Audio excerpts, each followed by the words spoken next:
Hi, everyone. Bienvenue. Welcome. Thank you, everyone, for coming to the 91st event of Disrupting Disruptions, the Feminist and Accessible Publishing, Communications, and Technology Speaker and Workshop Series. I'm Dr. Alex Ketchum, and I'm a professor of feminist and social justice studies at McGill and the organizer of this series.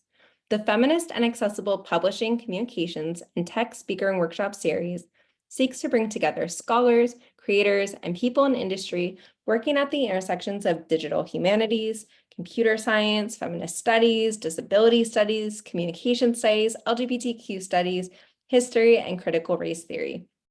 I'm so excited to welcome you all. Some notes on accessibility. As is the case with all of our hybrid and virtual events, we have cart captioning in English, tonight provided by our captioner, Vanilla. You can turn your captions on at the bottom of your screen.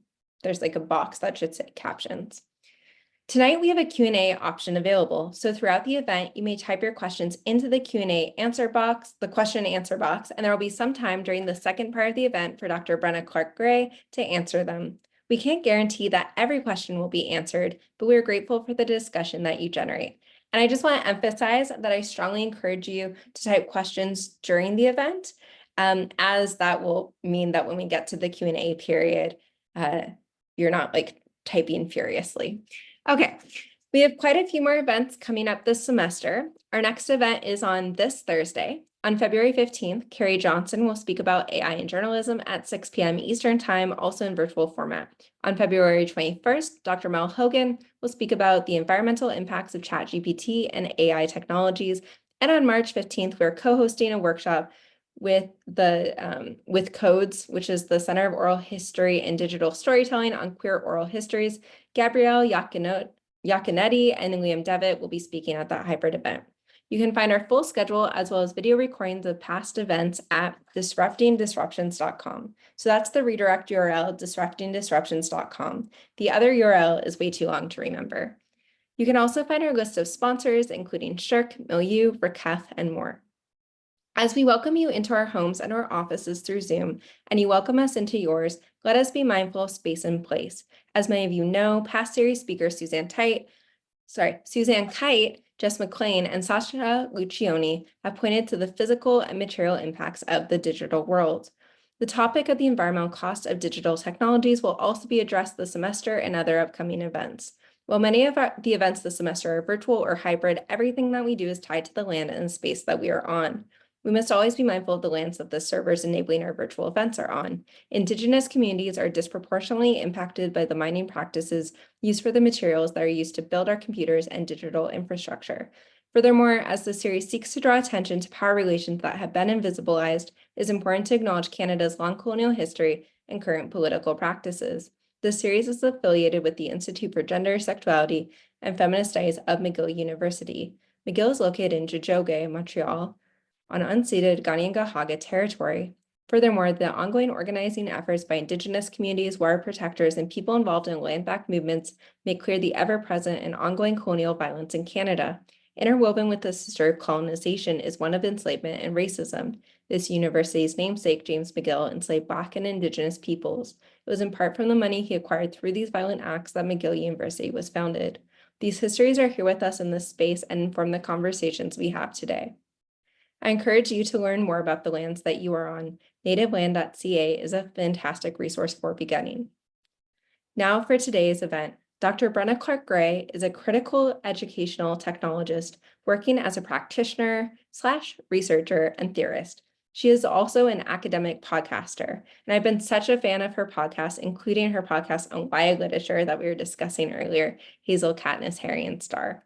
Her focus is on the ethical, accessible, and care-informed use of digital tools in education.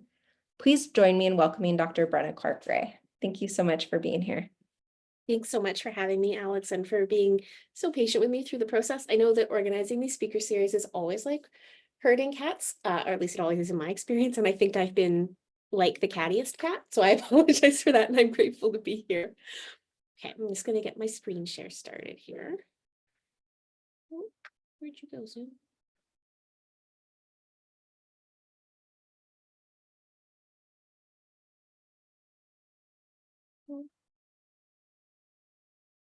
See, it's always fitting for the educational technologist to have like a whole bunch of trouble getting her screen share started. I like to think I'm modeling like grace when technology fails. That's how I like to put it for my faculty when everything goes pear-shaped. Okay, there it is. Welcome, everybody. I'm so glad you're here.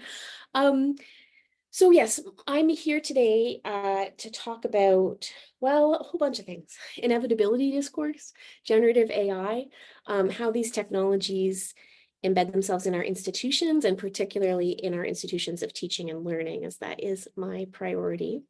My talk today is called Every Technology Was Somebody's Choice, Resisting Inevitability Discourse and Recognizing Power in the Generative AI Revolution, which I've put in scare quotes. As Alex said, my name is Brenna Clarke. I'm coordinator of educational technologies at Thompson Rivers University, and I'll talk a little bit about that role and how it shapes the work that I do and my understanding of these technologies as we chat today. Thompson Rivers University is located in Kamloops, British Columbia, which is on Tecumloops Secwepemc territory within the unceded traditional lands of Secwepemc, where learning has taken place since time immemorial. It's an absolutely glorious day here today. It's exactly what a winter day in the BC interior should look like. It's snowy and it's below zero and the sky is bright blue. And it's a real relief because we've had a distressingly warm winter after a distressingly hot summer of forest fires. And I think a lot about the territory I'm on and stewardship, especially as we talked today about generative AI. One of the things I want to discuss is how the water and carbon impacts of technology like generative AI really, fits in with mandates that many of our universities have to be sustainable, to be environmental stewards. So I'm hoping we can talk about that today. If you're interested in supporting land and water defenders, really strongly recommend the Raven Trust, who are raising money to support the Wet'suwet'en land and water defenders, which in this territory is a really important, urgent, critical work. And then finally, this image is a photo of the beautiful sky in Knutsford, which is just south of Kamloops, and it's an area that was really tremendously affected by the forest fires this last summer. I just love looking at it in this moment of calm. So I do like to let people know that you're more than welcome to share anything I talk about on social media today if you wish. I just like to make sure that people have that consent right up top. I no longer have a presence on X, but you can find me on mastodon.social, Blue Sky, Instagram, and at all of those places. I'm at Brenna C. Gray. I'm also going to share links as I go along today, and you'll see that Bronwyn was kind enough to start a question in the Q&A for me, and I'm going to be putting the links in there as I go today, so you can follow along with some of the resources that I'm going to share. So a little bit about me and my contexts. Before I came to educational technologies, I spent 9 years as a community college English instructor. That's my disciplinary background. I was literature scholar first, and I transitioned to faculty support in 2019, specifically educational technologies, about 7 months before the pandemic. I have, as I always joke, right in this point, impeccable timing.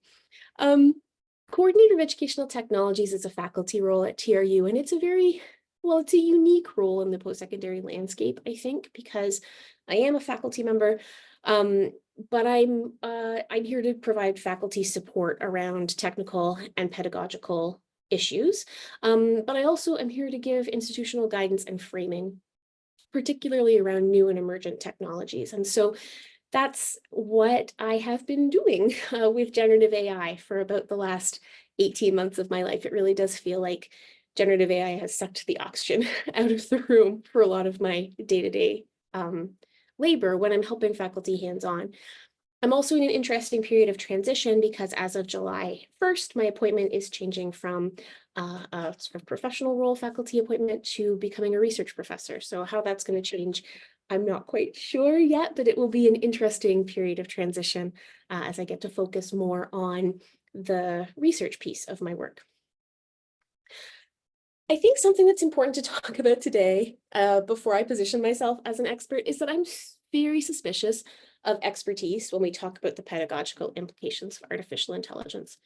There are lots of people who are happy for you to spend a few $1,000s on a webinar series where they teach you how to teach with generative AI, or they teach you how to check students' work for generative AI.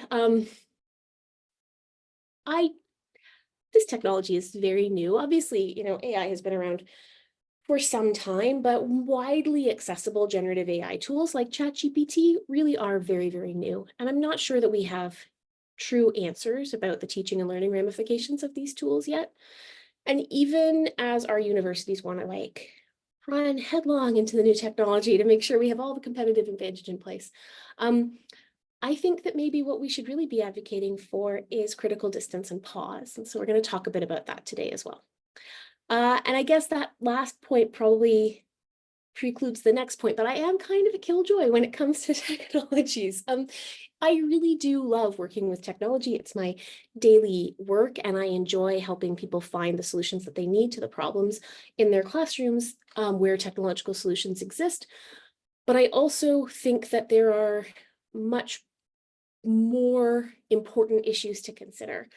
Things like the sustainability of the technologies we choose, the ways in which the technologies we choose embody ethics of care, larger ethical ramifications, things like student privacy. These are things that I really prioritize over and above shiny new technologies, which sometimes makes me feel like a bit of a Luddite, but we're going to reclaim that word today too. So stay tuned.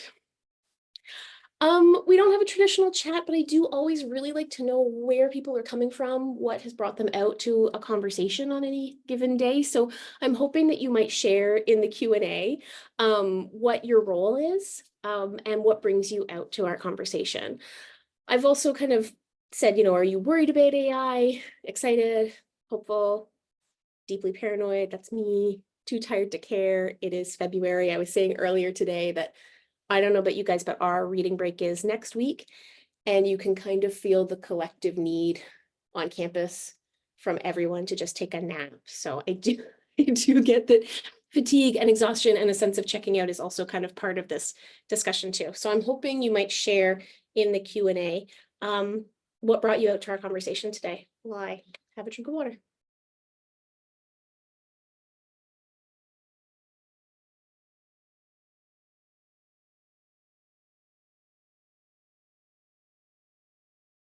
Oh, exciting. So we've got folks from Wisconsin in the Q&A. That's very cool. Just to say something, I'm going to hit answer live. So I think that way people in attendance will be able to see the results. Oh, so perfect. just so people see. Okay, awesome. Yes. Oh, I see. Then yeah, okay, I gotcha. Ooh, graduate student joining us from Tucson, Arizona. Fantastic. Welcome.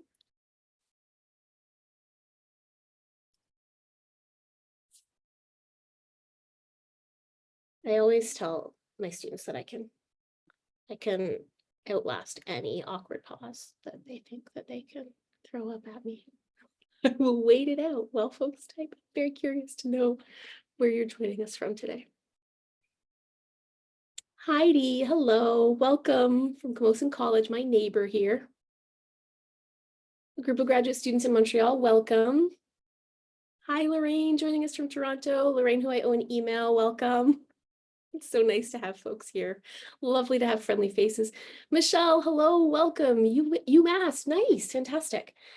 Graduate student from McGill, this is great.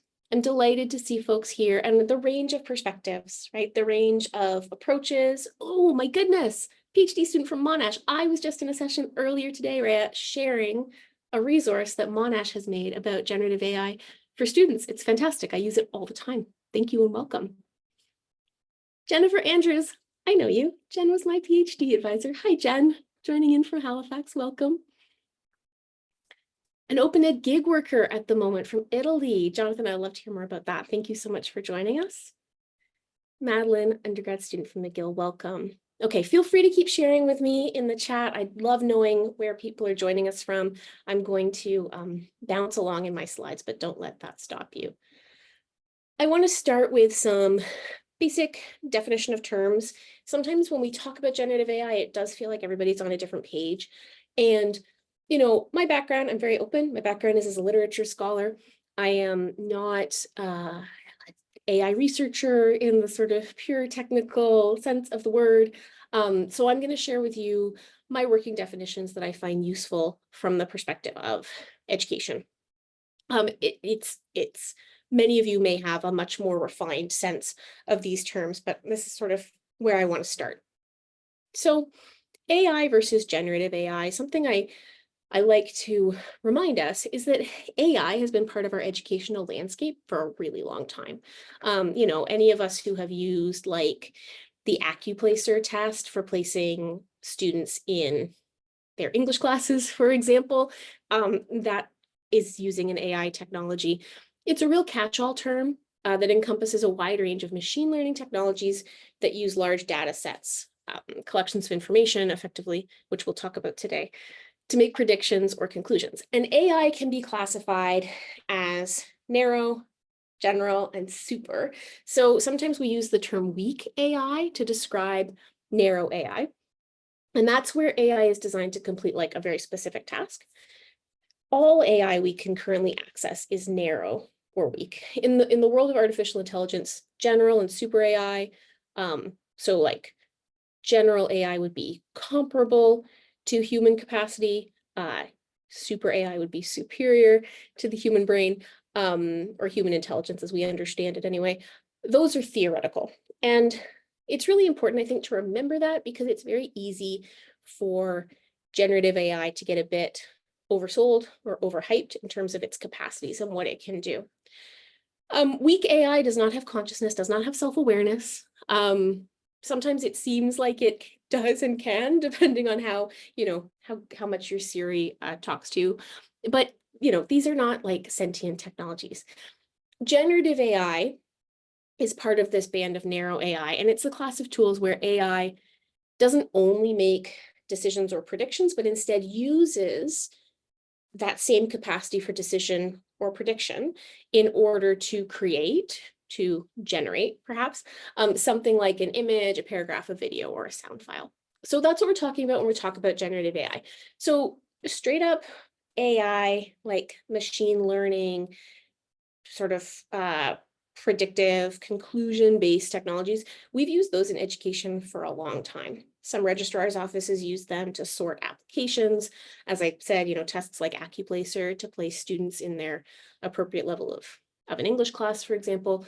Those are all using those kinds of technologies already. If you have learning analytics at your university that flag when a student is quote unquote at risk, again, probably some kind of a machine learning tool underpinning that. Generative AI is this thing where we have sort of generation, creation. Some key terms I want to kind of go over as well, though, because it's going to come back as we talk today, are algorithmic bias and automation bias. So algorithmic bias is the existing bias of data sets that gets replicated and reinforced by algorithmic processes. So this is, the idea of garbage in, garbage out. When we have bad data that goes in or biased data that goes in to a data set, the outcomes will then necessarily also reinforce those kinds of biases. And there's a really great visualization that Bloomberg did last year about Stable Diffusion's text-to-image model and the ways in which it amplifies stereotypes. This is a really great one for sharing with undergraduate students as well. It's a very clear visualization of how bias functions. Oh dear, I think I just answered my question. Oh, I can still answer it. Okay. So I just popped that in. If you're looking on the Q&A panel where Bronwyn has the question at the top of the list, I've added the quote in there. So if you click show all, you should be able to see it. Sorry, the link in there. And another really interesting recent piece of data connects to this idea of automation bias. So automation bias is something I find fascinating. It's the idea that humans tend to be overly confident in the decision-making power of machines.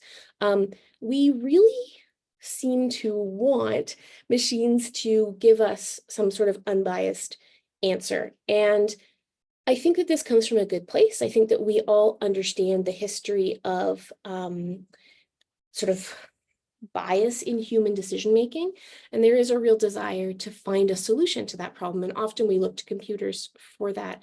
So, but you can see how this is like a reinforcing problem, right? So if there's already bias potentially built into the data sets, and then we are more likely to believe the solution that comes out of the data set, you can see how the reinforcement of bias can happen. And I was reading an absolutely fascinating article in Scientific Reports this morning, which actually suggests that humans can then go on to inherit the biases of the artificial intelligence tools that they're using. Partly because of this idea of automation bias that we're so interested in sort of believing the answer to the machine. So I'll put that link in the chat as well. And then this leads me to a term that I didn't have a good word for. So I started calling it the accountability gap. This is the distance between the decision-making entity and the person actually responsible for the decision. An example I like to use is if you follow Tesla and their self-driving car technology, you'll know that Tesla is working very hard in courts all across the US to make sure that Tesla itself as a company is not held accountable for what self-driving cars do, right? And so there we have like an accountability gap. We have a technology that's doing one thing, and we have the entity that creates the technology not taking accountability for it. The response is, of course, that there should be a live driver in the car who makes all of the final decisions about what happens behind the wheel of a car. But of course, if we come back to this idea of automation bias, we can see how, second guessing your own decision making when the machine is telling you that something else is a better choice is super possible. And to what extent should we expect companies developing AI technologies to take responsibility for the technologies they develop and the consequences of those algorithmic decisions, right? That's something that we're obviously still really working out as a society. So those definitions out of the way, although we will come back to them all. Today, what I want to talk about is inevitability discourse and technology. What does it mean to accept the narrative that a technology is here and it must be integrated into our practice? My focus is on education, and I'm going to be talking mostly today about generative AI from the perspective of teaching and learning practice, but I think that this applies anywhere that generative AI touches. I think that we're all being told that this technology is inevitable and we must adapt to it immediately. And while I understand the desire to ensure that our practice is up to date, that we are aware of emergent technologies and trends, I also think that this discourse of inevitability really limits our ability to make choices and to opt out if opting out is what's appropriate for our contexts. I found a Marshall McLuhan quote. McLuhan fan or not, I love this quotation from the Medium's message, which is, "There's absolutely no inevitability as long as there is a willingness to contemplate what is happening." One of the things I want to talk about today are the ways in which being told that a technology like generative AI is inevitable, that it's here to stay, that we must adapt our practice to it, it's like a thought-terminating cliche, right? It's designed to stop us from thinking critically about the technology and to simply embrace it. And I really love McLuhan's point here that as long as we are willing to pause and contemplate and ask questions, then nothing is inevitable. And I really, I hold fast to that, as you'll see as we discuss today.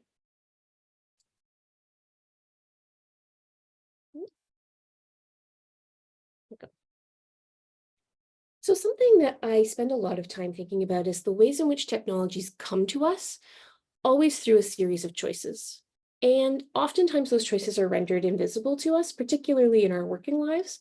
But every technology is a product of a series of choices that have been made. There are no technologies in the digital realm that have simply sprung into being and then emerged on our work desks.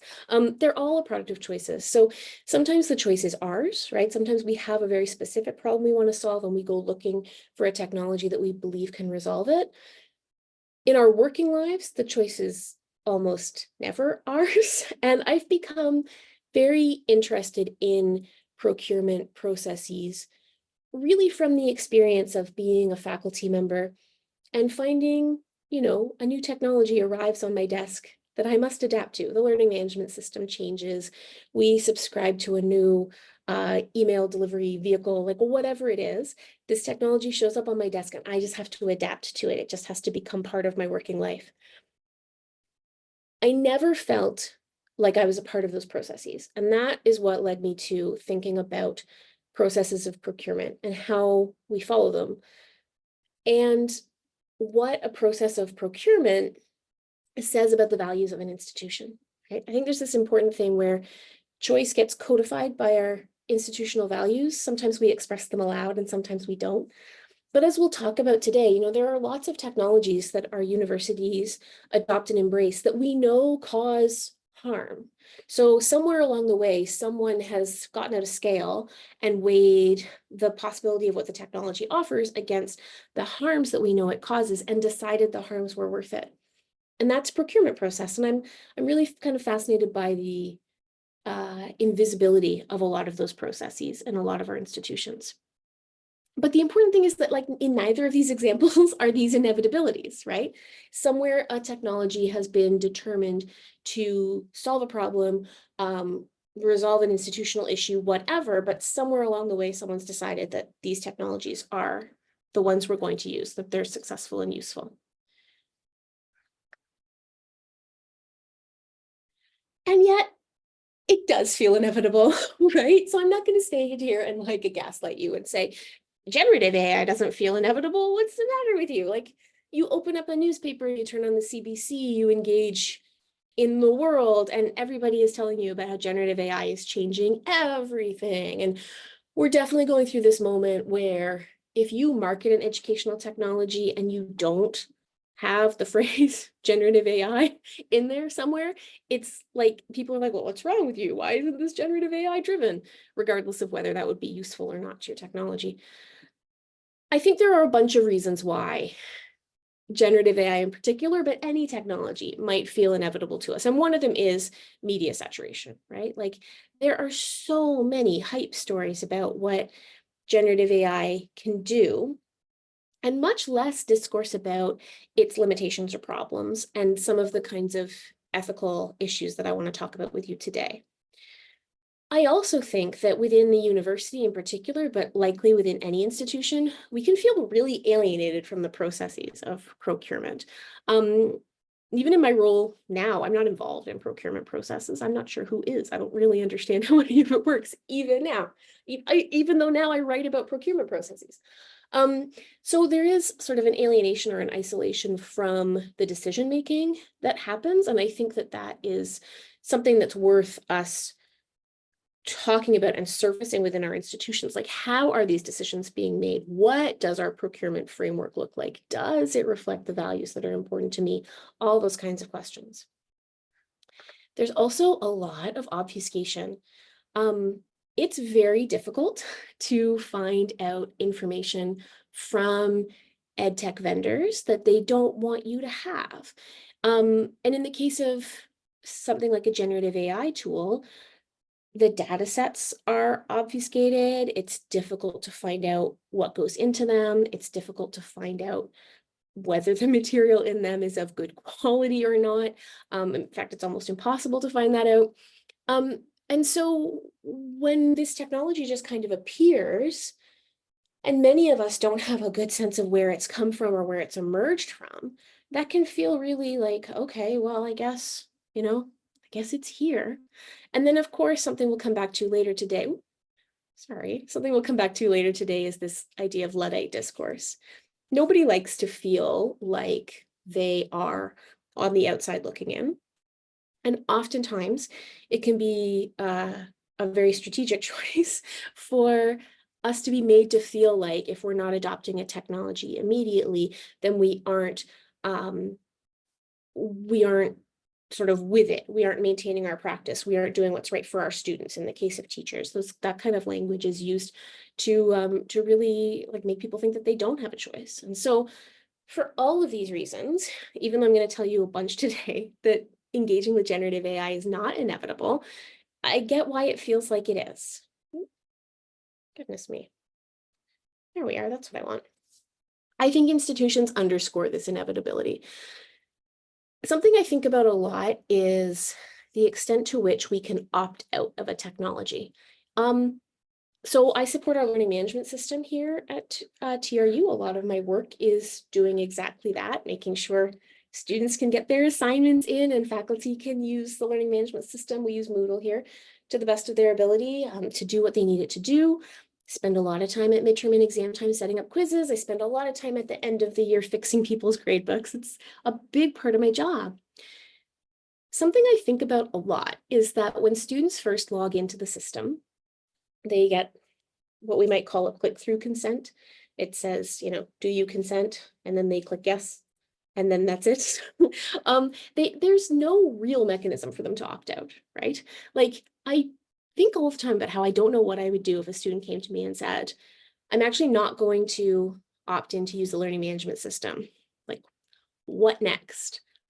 I don't have a process for that. I guess I'd have to go and talk to their faculty individually, let them know they're opting out of this technology. Like, I mean, we could talk all day about whether or not click-throughs are informed consent. Given how quickly I scroll past the terms of use on my phone every time I update it, I don't think they're particularly meaningful forms of consent. But it's worth thinking about, as institutions, ostensibly as research institutions, like we might value the notion of informed consent, and yet we have our students go through these sort of performances of consent. So yeah, technology feels inevitable when you can't actually opt out of using it, right? And at most institutions, faculty could opt out of using the learning management system, although there can be a ton of pressure from students for the learning experience to be more uniform across courses. So that differs by institution as well. So everybody should have the right to opt out of a technology if we really don't want people to feel like they're being forced into using something. And then my big question often is, does the procurement actually reflect institutional values? And that is a loaded question because sometimes the answer is yes, but you don't actually like what those institutional values truly are, right? And I gave a session earlier today where I wanted to look at the difference between what we say our institutional values are and then how we live them through procurement processes. I'm not going to untie that whole knot today, but I do think it's worth thinking about, like, if we say sustainability is core to our institutional values, but then we contract with a technology that has a massive carbon footprint or a massive water use, like we're going to talk a bit about today. Well, those, one thing is just a thing we say, and one thing is the actual outcome of our actions, right? So whether or not procurement aligns with what we espouse as our institutional values, I think is important. And we can see this in the technologies we choose. And an example, when I think about harm and procurement, the example I always come back to is algorithmic test proctoring. So most processes of procurement, as far as I can see, don't account for anything like harm reduction or mitigation, right? Like, these are not documents created from an ethic of care philosophy perspective. And the reason why I think algorithmic test proctoring is a really useful case study here is because the harms that technology causes are really well known. So to take a step back, if you're not familiar, algorithmic test proctoring software is technology where students write their exams usually from home rather than coming to campus, sometimes in a testing center, depending on how things are set up. Their camera is watching them take the exam. They usually have to do like a room sweep with the camera before they begin. And then some do or don't employ human proctors, but there is an algorithmic process that's running at the same time that's determining whether or not the student is exhibiting normative exam sitting behaviors. Well, that's loaded, hey? Like, what is a normative exam sitting behavior? So we know from research into these tools that, for example, students usually have to show their student ID and then their own face, and there's a facial recognition process that goes on to authenticate the student against the ID. Well, we know that facial recognition technology is very poor for people with dark skin, really any people of color, but the darker your skin, the less likely it is that a facial recognition technology will recognize you. Also, maybe you don't present your gender the same way as your gender is presented on your university ID card, right? So those are two cases where right from the experience of sitting down to take the exam, a learner might be told, like, you do or you do not belong here, but this is either a space for you or not. We also know that neurodivergent students and students with other disabilities are often flagged as having non-normative test-taking behaviors, right? These are often things like looking off to the side instead of maintaining eye contact with the computer itself during the assessment.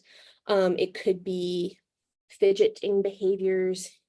Like, there's any number of things that might be deemed non-normative or in some way suspicious. A really great resource about the harms of algorithmic test proctoring is an article that Shay Swager wrote right at the beginning of the campus closure period of the pandemic, when many of our institutions were turning to these technologies, where he warned about a lot of these issues. I've just added that to my little list in the Q&A. So that's an example where we know that there's a lot of harm being caused to already marginalized learners within the institution. And yet, many of our institutions contract with this technology anyway. It's a difficult thing to talk about, but really what's happened there is that like a scale has been sort of measured, and we've put the bucket of harm on one side of the scale. And the other bucket is things like the convenience to the institution for people to be able to write their exams at home, a desire to not invest in other kinds of assessment practices, but rather maintaining the high stakes exam for whatever reason, right? Sometimes there are external pressures, licensure agreements, and things that require those high stakes testing environments, but whatever they are, we've decided that they're worth the harm to this bucket of students. And of course, often when this equation happens, like, nobody's doing this out loud, right? Nobody's standing there doing this out loud. But, you know, these are students who are likely already marginalized within the institution in other kinds of ways. As I look at the kinds of practices that I'm seeing around generative AI, another technology that really concerns me in this regard is generative AI checkers. So tools like GPT-0 is one.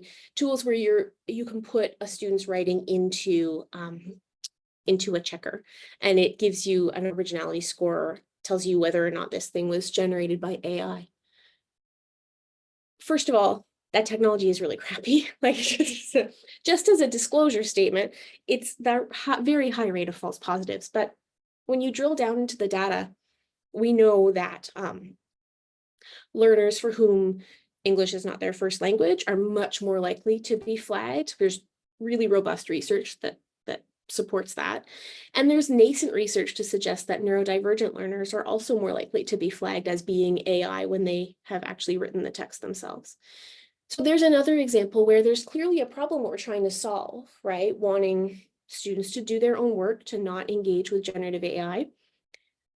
And some of us are saying, okay, well, these harms, I'm either not aware of them, I'm not doing the research to find out about them, which is one thing, or I'm okay with it because that's a small bucket of students and this is a large bucket of students and this is what I need to accomplish.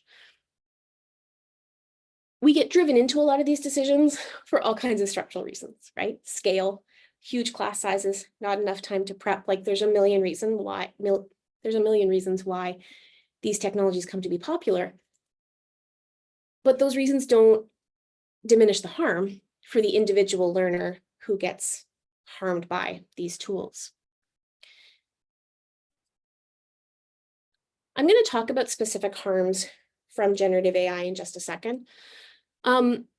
But I do think it's important that we recognize that every time we interact with these tools, whether consciously or unconsciously, we're doing some math, right? We're deciding what amount of harm is acceptable to make use of these tools. And I think that particularly on an institution-wide level, when we start to think about things like competitive advantage or reputational risk around not adopting these technologies, that's a really clear example. And as we start to unpack some of the harms of these tools, I think that will become maybe more clear.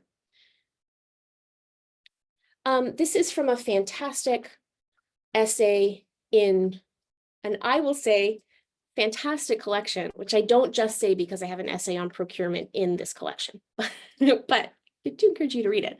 But I'm going to share this link in the chat to Artificial Intelligence for Good, Challenges and Possibilities of AI in Higher Education from a Data Justice Perspective. I really like Pechenkina's perspective here because she's much more of an optimist than I am. She sees much more possibility for good, but she notes here, principles of data justice informed by empathy, anti-racist philosophy, ethics of care, and trauma-informed teaching must take center stage to ensure AI technologies do no harm. The truth is that educational technologies as a discipline, as a practice, at all of our institutions is really behind on all of this. It's very rare that we have the opportunity to put empathy, anti-racist philosophy, ethics of care, and trauma-informed teaching ahead of what the technological tool does when we engage in those procurement processes. I'm not aware of any where those ideas are really taken seriously. And I think that maybe the generative AI moment, because we are recognizing it as a change and as a sea change and a big shift, is perhaps a time when we can revise some of our institutional practices to really think differently.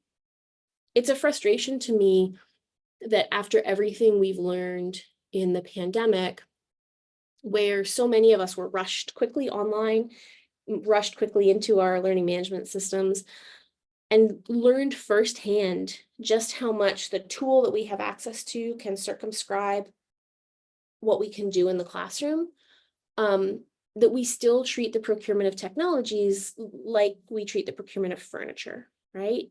It has a very profound impact on our teaching and learning practice. And it needs to be recognized in relation to ethics of care, trauma-informed teaching, anti-racist philosophy, all of those things that should be at the core of our practice. All right, I'm going to quote from one of my absolute favorite essays of all time by Audrey Waters, who no longer works in the ed tech space. And I think all of us who are critical educational technologists miss her every day. This is an essay called hashtag Team Luddite, where Waters makes the point that our historical understanding of what a Luddite is, our popular understanding of what a Luddite is really misunderstood. That the Luddites weren't opposed to technology conceptually. The Luddites wanted to maintain control of their work, their creative output. They wanted to maintain their role as artisans and not become assembly line workers. That's really who the Luddites were. And so Waters embraces the term. In that essay, she writes, "The problem isn't simply the technology in and of itself. Are you for it or against it? It's that technology is necessarily encased in structures and systems that we need to interrogate. And those who are quick to dismiss criticisms of technology as somehow being against the future are often those most invested in protecting the structures and systems of ongoing exploitation." Nobody goes harder than Audrey Waters, and I respect her work so much. So let's take a look. What are the systems of ongoing exploitation in generative AI? Well, there's a lot of them. So we have invisibilized, undercompensated labor in the global South, especially Kenya's Emergent African Content Moderators Union. So you may remember this Time article from last year. It was quite explosive. I'm putting the link in my little thread here. So ChatGPT did not emerge out of nowhere. It's based on a framework, GPT 3.5, and now if you use the paid version, you're on to GPT 4. All of that is based on previous iterations. And GPT-3 was quite good. It could generate text really well. It was also super racist, super sexist, said horrifying things, wrote all kinds of violent content. It had been trained primarily on the same kinds of databases as GPT 3.5, which we know as ChatGPT now, which is remarkably, I mean, there's a lot of bias there and we'll talk about it, but it's remarkably not as overtly racist. And I remember when ChatGPT first launched, people were like, wow, they really fixed that whole, like, sounds like a 4chan kid aspect of GPT, like, great. And I think we were very much encouraged to believe that that was OpenAI developing the technology more effectively. That's not what happened. OpenAI hired large teams of underpaid labor in the global south, in Kenya specifically, at a rate of about $1.32 to $2 US an hour, to go through the GPT dataset and remove or tag anything horrifying. That included child sexual assault materials, that included representations of sexual assault, that included representations of violence, representations of some of the most horrific crimes that you can imagine. The people who did that work reported the work as being horrifically traumatizing. Lack of support for that labor being done. Now, the African Content Moderators Union isn't just OpenAI contract workers. It also involves people who do content moderation for TikTok, for Meta, for really almost all technologies that are widespread and in use in the global north. What's fascinating about this story, in addition to it just being horrifying, is that there are a lot of layers of exploitation upon which this labor functions. A lot of invisibilized content moderation labor for most technology services is done in the global south, in countries like Kenya and India, where a lot of educational language instruction is in English. There's a huge body of highly skilled, very competent English language workers who can undertake these tasks at incredibly low wages and without the kinds of protections that they would expect to be afforded if they did this work in North America or Europe. This is true across the EdTech spectrum. If you use a proctoring service that allows your students to book an exam at 2 in the morning or 2 in the afternoon, you might want to look at where those workers live and what their conditions of labor are. For all of these reasons, most educational technologies don't function without some form of exploitation or labor. Alex made the point off the top about the exploitation of, like mining for the very pieces that compose our technologies. But with the Kenyan workers and the time expose, we have just a really salient, concrete example. And I like to point this out in relation to university priorities like decolonization, right? University priorities like equity and social justice. Where does this fit when we're working with these kinds of technologies? To a maybe more well-known example, obviously copyrighted materials scraped for data sets without consent. I mean, this is a fascinating one because people working in universities embracing a technology that is entirely based on the collapse of the notion of intellectual property is something I find truly fascinating, our eagerness to jump onto this technology. If you wrote blog posts or forum posts, if you were a Reddit user prior to 2019, it's likely that you have writing that's in the data set for ChatGPT in particular. That was scraped without your consent, right? You didn't consent to that use of your data. And what we're increasingly finding as these tools are challenged in court is that the training of large language models is not seen as a violation of copyright. So even where someone can demonstrate the copyright of their own work, as we're seeing with more and more authors and consortiums of authors who are suing OpenAI and Meta and other technologies, we're seeing that they're not holding up in court. And so, as I'm going to say in a minute, this represents like a huge shift in the way we think about what it means to create something and your ownership over it and your own intellectual property. It also, because the data sets themselves are obfuscated, the other norm that it really breaks down, I'm going to talk about this in a second, but the other norm it breaks down is the idea of being able to trace an idea back to its roots, right? Because we can't see inside the data set. ChatGPT just spits out an answer at you. I'm fascinated by the extent to which the way we prompt has an impact here. Well, I'll get into that in the Q&A if we have time. And then extreme water use and carbon footprint of AI tools. This is the thing that has changed my practice. In these kinds of talks, I used to hop on ChatGPT and I'd do the prompts live and we'd talk about them together and we'd change it up. But then I found out this really interesting early research into how much water ChatGPT, any generative AI technology uses. It's a preprint article. I'm popping it in the chat because I think it's a really important one. The estimate that this article comes to is that an average chat with ChatGPT, so around 20 to 25 questions, costs about 500 milliliters of clean drinking water. Now, I don't know where everybody is from, although I saw some responses from other fellow folks who live in a desert. I live in the desert in interior British Columbia here. And I know how precious our water is. I have a very vivid understanding of that every single summer when the wildfires burn. And I changed my practice dramatically at the thought of using that much water to effectively play with the technology. It's also worth noting that the carbon footprint of generative AI is huge. It's probably about 5 times, a generative AI powered search probably has about 5 times the carbon impact of a regular search.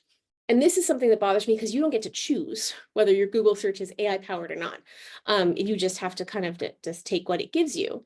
So you can't even consciously opt out. I'm sharing a really great Wired piece about the generative AI race and the carbon emissions that it's causing. It's a very readable article, great to share with undergraduate students. I work at a university that claims to be the most sustainable university in Canada, although sometimes I say that at these talks and someone else says my university claims to be the most sustainable in Canada. So I don't know, I'm not the sustainability police. But it's wild to me that our goal to be the most sustainable university in Canada doesn't seem to be at all in conversation with our choices to use these kinds of tools, which seems to me to have a massive impact on whether or not our practice is actually sustainable. So as I've suggested, we're in the process of huge shifting norms that impact the university as a structure, I believe. So I've already talked about the notion of intellectual property, but to me, this is huge. The idea that your body of work can just be scraped and used to create a machine that spits out things that sound like you, that's wild. And we're just as a society, I don't mean we individually, I'm sure people here are annoyed by that, but we as a society are yeah, seems okay. This connects to this idea of the devaluation of creative work, and I'm going to share a podcast episode actually with you. I'm not sure if anybody here listens to Citations Needed, but they had a great episode last year called AI Hype and the Disciplining of Creative, Academic, and Journalistic Labor. And it's a fascinating listen for anybody who writes, whether academically, creatively, or journalistically. It's a really fascinating look at the kinds of media language that get used to describe what generative AI is capable of and the ways in which that's being used to sort of police or limit the value of creative work more generally. As I already said, this norm that's changing is the expectation of us to be able to trace the genesis of an idea. I'm on a policy committee right now, And it came up in discussion yesterday that like, well, you can't know where ChatGPT got its information, so you can't really expect people to tell you that information. It's like, oh, is that the line we're taking? That's the route we're going down? That seems alarming to me. I'm old-fashioned. I thought we cited our sources around these parts. And then accountability for, but also agency over our outputs, right? So on the one hand, we've got like, well, computer said this, right? This is what GPT spat out, so this is my answer. And on the other hand, we have, well, I created.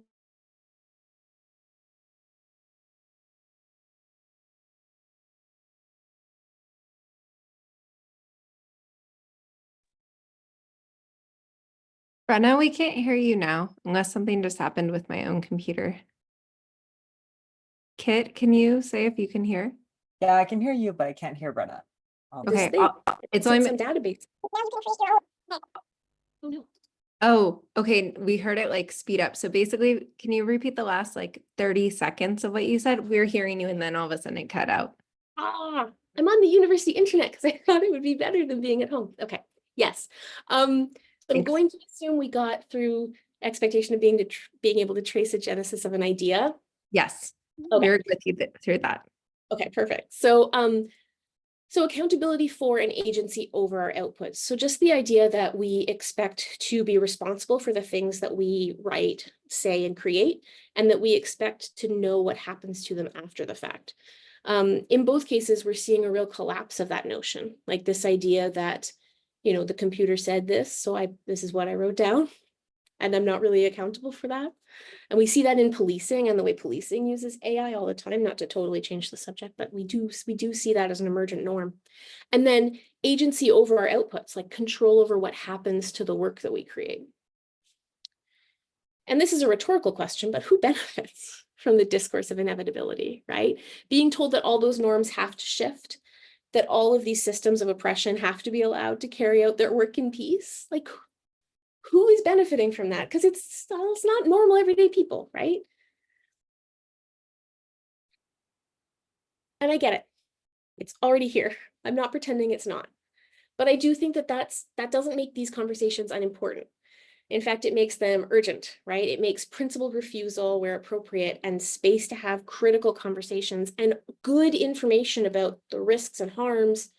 It makes that so urgent. And instead, it feels like we're being invited to ignore all of that and just focus on the cool, shiny things that the AI can do.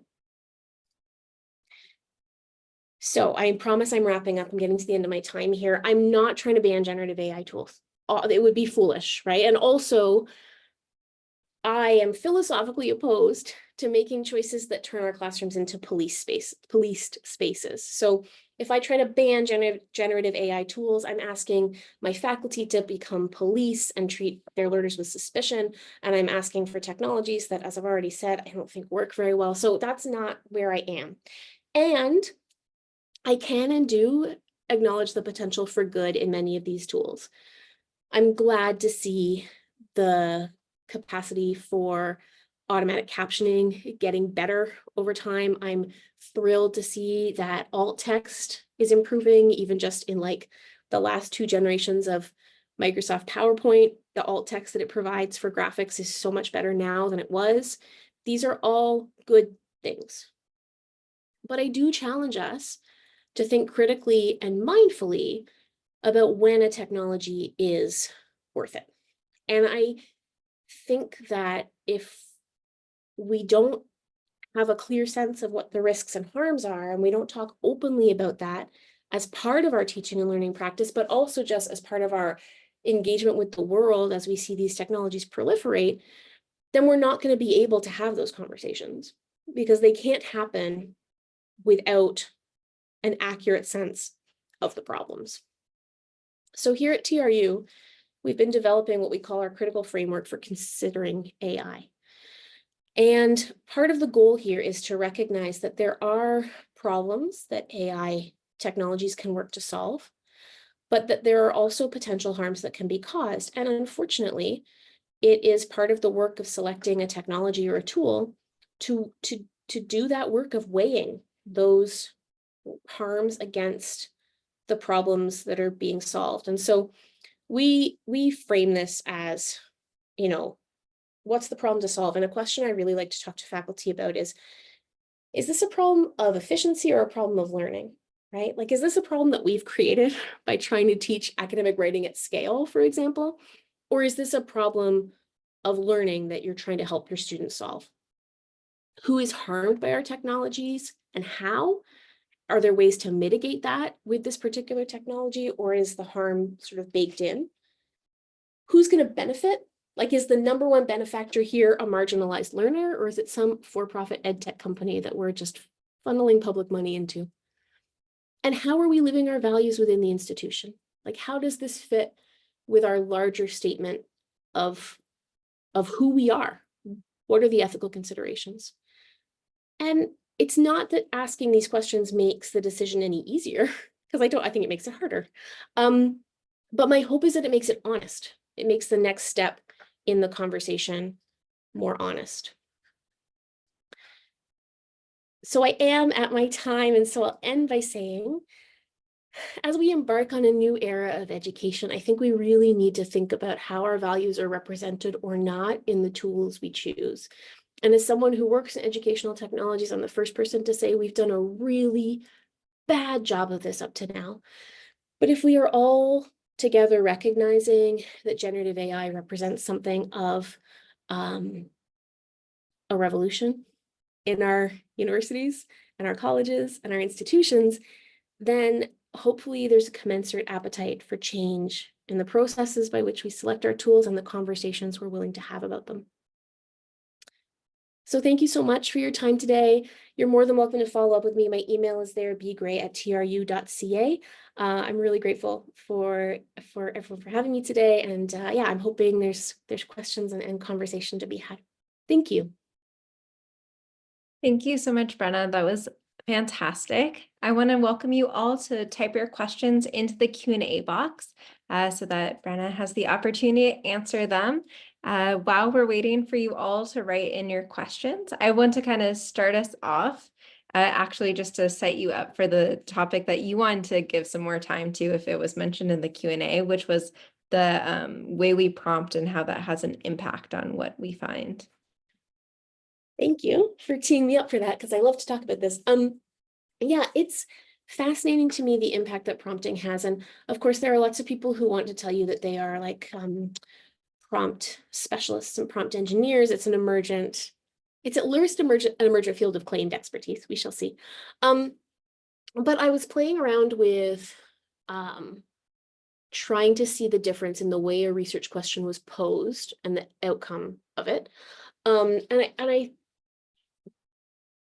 So I asked it, I always pause because I'm never sure if I should say this on a recording, although I've done it now, but it's fine.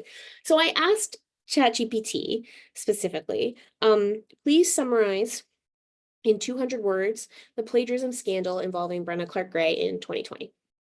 And it did. It gave me 200 words about this plagiarism scandal that I was involved in. It involved some books that I've published that I had not published. It was really detailed, though. It gave examples of where I had lifted work from other people. It gave examples of the works that I had lifted from. Those also weren't real, but never mind that. It was quite a lengthy explanation.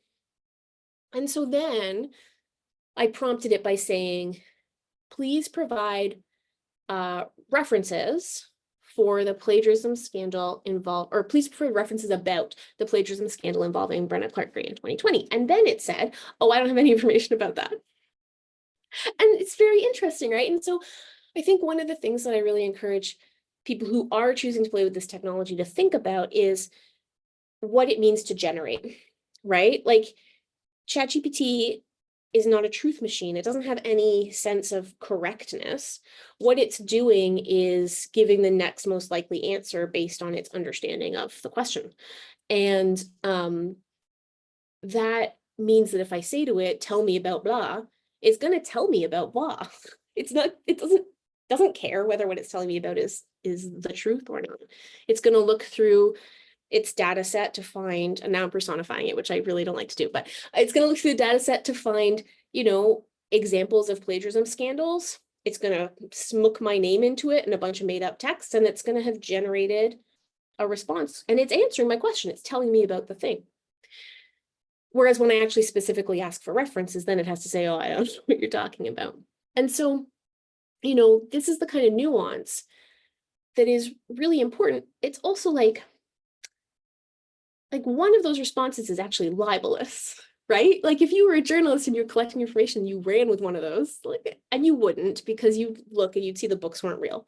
But there's huge liabilities here around like harm, as we've already talked about, but also like reputational risk, those kinds of pieces that I think we maybe aren't thinking all the way through at this stage. Thank you. Kit, do you want to read Joe's question? Also, Heidi says congrats on your the shift to the research position. Thanks, Heidi. All right, the question from Joe reads, I'm frightened by the time factors involved. Students and employees who use generative AI tools will be able to produce more stuff more quickly than those who refuse to use them. How can faculty members and employers pace work processes to accommodate both approaches? Thank you. Oh, that's such a good question. And I'm not sure that I have the sole answer to it.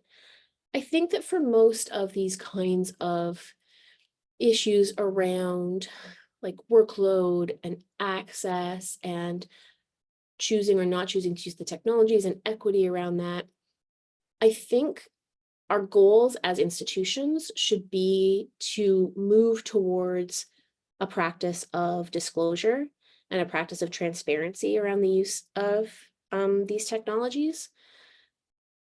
And that's a norm that we're seeing. That is an emergent norm. I should say there are good norms emerging too, I think. Like we're seeing, Springer came out very early with a statement saying you have to disclose if you use these technologies, and no, ChatGPT can't be your co-author. It can't take responsible for what you write. It can't take responsibility for what you write. But I think that we should all be moving towards that norm of disclosure, because then, if that is the case, if it is more efficient or quicker to work with a generative text tool, but you have ethical questions about its use and you're opting out, well then through the process of disclosure, it would be clear the difference between those two pieces of work, right? I'm interested in sort of resistance to disclosure policies, because to me, resisting disclosing that you're using these tools implies that you feel like there's something wrong with using the tool, right? So then let's talk about that. Let's unpack that further. But yeah, that's, and I think that is increasingly the expectation at least within scholarly publishing, that you'll disclose if you've made use of these tools. But again, these will be emergent norms. We'll see what happens. So thank you for that response. I want to again encourage people to type questions for Brenna to answer. While we're waiting for more questions, I have another one of my own, which is about how faculty members can speak to administrators effectively when perhaps some administrators are really excited about certain technologies, but faculty members might be wary of the tools or have ethical reasons for resisting. Yet, how would you encourage faculty members to navigate that? Yeah, that's a really good question. And something that I think is really, here we're getting into power dynamics, right? And what people feel free to discuss and where they feel free to discuss it and all those kinds of pieces. So everybody's subject position is going to make this different. But I do think, something that I'm increasingly working on here is tying our choices and our practices to our espoused values. So, in the case of TRU, for me, the most salient example is that sustainability piece. So how does this technology fit in with our shared goal of sustainability, right? Like, I'm buying what you're selling. I'm agreeing that this is our shared value. So here's my question. I think that can be really helpful. If for no other reason than I'm always asking the question, are our shared values marketing statements, or are they shaping budget and practice? And there's two very different things, right? So I think that can be a really good way to approach things. I also think that ensuring that tools are in line with your provincial privacy laws is really important. And that's often seems to be a piece that we forget about. In a lot of our jurisdictions, privacy laws were relaxed during the pandemic, during the campus closure period of the pandemic, which led awareness of things like freedom of information and protection of privacy to kind of lapse, I think, in a lot of spaces. So that's another angle to talk about. You know, is this tool, in our case in BC, we asked if it was FIPA compliant, FOIPA and other places, but like, is this compliant with privacy legislation? Have we looked at it? These aren't like, I mean, it's not with privacy, it's not like yes or no, it's how a tool is being used for sure. But these are ways to start encouraging critical thinking around these tools and technologies, where you might be seeing kind of unfettered like enthusiasm. Wonderful. Thank you so much. Again, folks, please feel free to write in questions. Also, Kit, if you have any questions, if not, I can bring up some more. I have a related question to that, actually. And I love that you're working to develop this critical framework for considering AI. And I'm wondering about that process and what that's been like, and if you've received any pushback from either faculty or like people within the university. What has that experience been like? It's a good question. I think that if I'm very honest, that there is a portion of people who will just ignore me, which is fine. But I do think that we had really good take up in the summer. We ran sessions around the critical framework at the beginning of term, sort of late August, as people were getting rolling. And those sessions were really good. There was definitely a sense among people that they were feeling a lot of pressure to like catch up, to understand, and being, I think, given permission to like take a breath and think through and make decisions about where AI tools might be useful or not useful in the classroom, was really helpful. We have a resource, it's aieducation.trubox.ca, which we share with the faculty community here, that's based on sort of like, okay, well, how do I approach AI in my classroom? But also we provide language for how do you say to students, this isn't a space where AI is appropriate and here's why. So we try to kind of be inclusive of all approaches in that document. And I think that's been a really helpful approach for folks who were feeling a lot of pressure to embrace the technology. I mean, there's folks who love the technology here who use ChatGPT for everything. And you know, my goal is to move towards a new set of norms where we all disclose when we use the technology so that we can have open conversations about things like sustainability and access. Because the other thing, like this, we haven't even touched on this, but there's going to be a whole accessibility piece around people who have access to free generative AI tools versus people who can afford to pay for paid tools. We're going to see that among when students do make use of these technologies. And I suspect the students who use the free tools are going to be more likely to be caught by those technologies than those who don't. So I think that there are just so many pieces yet to emerge here, that I think the most important thing is just keep talking about it and keep offering space for critical questions and for support and guidance and whatever it is people need. Thanks, Brenna. Heidi writes, we recently had concerns expressed by faculty about new tool adoption fatigue and the lack of consultation with faculty about bringing on new tech requirements, expectations. Is it reasonable to think that this should be part of collegial governance, particularly given the labor implications? And if so, how do we have this conversation as faculty associations, unions with administrators? And then Heidi gives an example, writing, our recent workload concerns when expressed to the dean resulted in the reply that our LMS is reducing our workload and helping with grading. We're wondering if he's met the LMS. Yeah. Oh, Heidi, that's a really good question, because I strongly believe that faculty, students, and impacted staff need a much larger voice at the procurement table, whatever that looks like. My next project is going to be about developing frameworks for procurement processes.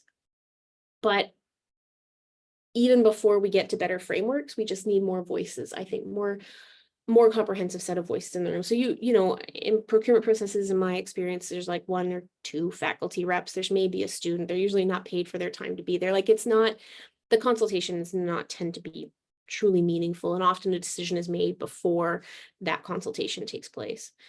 The flip side of that is that you know, I'll pull up an article if I can think of it while I'm talking to you. But good procurement processes are extremely labor intensive. And oh, I did find it. Good. This is an article that Anne-Marie Scott and I wrote about procurement. I'm going to put it in my little thread. And we would be asking for yet more collegial labor to make it part of a governance process, right? And so I think the question is complicated because workloads are unsustainable for so many people right now. Well, they have been for a long time, and they will probably continue to be. So my answer is yes, that we should have more voice, and also that will be more labor, and recognizing how, I mean, collegial governance is in collapse everywhere. This is the other thing, right? Like, people's fatigue that has not dissipated since the campus closure period of the pandemic has meant that at institutions all over the country, collegial governance processes are breaking down. So we also have to solve that problem. And so many of these problems come down to more efficient, well, I don't like that word, better management of workloads, right? Smaller classes, more time for service. Like, these are all things that would help, but I don't know that anything is a magic bullet.